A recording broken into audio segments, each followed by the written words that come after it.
I'm John from Irish Physios and this is James, and today we're going to talk to you about how to improve your bunion pain.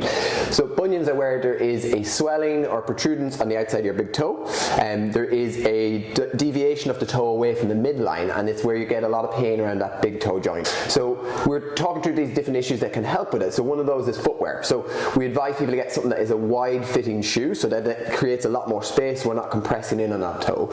These wide shoes you can get in different shops. You can go in and ask about a wider fitting trainer that can be a bit more cushioned so it can stop any forces going through that joint and causing it to be irritated.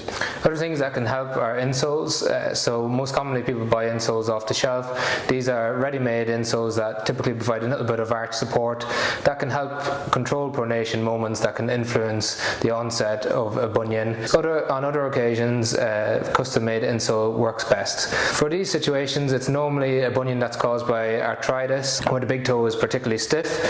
We look at putting extensions onto the forefoot of the insole to help or reduce the amount of movement in the big toe joint, which can provide pain relief.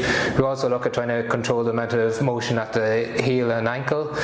This helps control pronation moments, and it's normally an insole that's created after a biomechanical assessment using foot pressure plates and 3D foot scanning. So as James mentioned, there is ways we can try and control the pronation moments around there. We can also look at strengthening the muscles that help with that. So one of the muscles that we can help with trying to strengthen are our tib post muscle, our flexor hallucis longus, which controls your big toe flexion, along with our perineal muscles as well. So these are exercises that we link in the video below.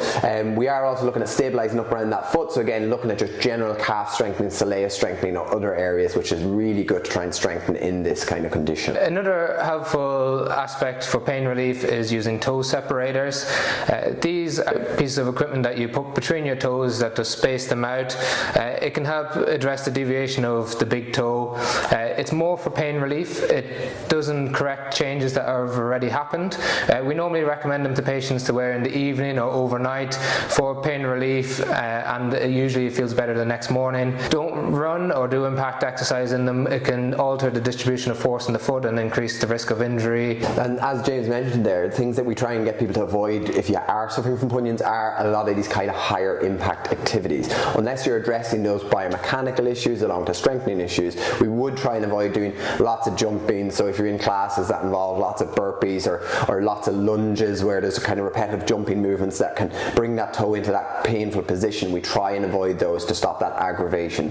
If we control the pain and control the irritation around it, we can really reduce the progression of this issue, and then it can allow you to return to those activities as you start to get that foot stronger. So it's not completely stopping them forever, it's just avoiding them when that toe is quite aggravated. So these are our 5 different ways that we would try and get someone to control any issues that they're having around the bunion. So if you have any issues with your bunion, give us a comment in the boxes below and then we can answer any of your questions.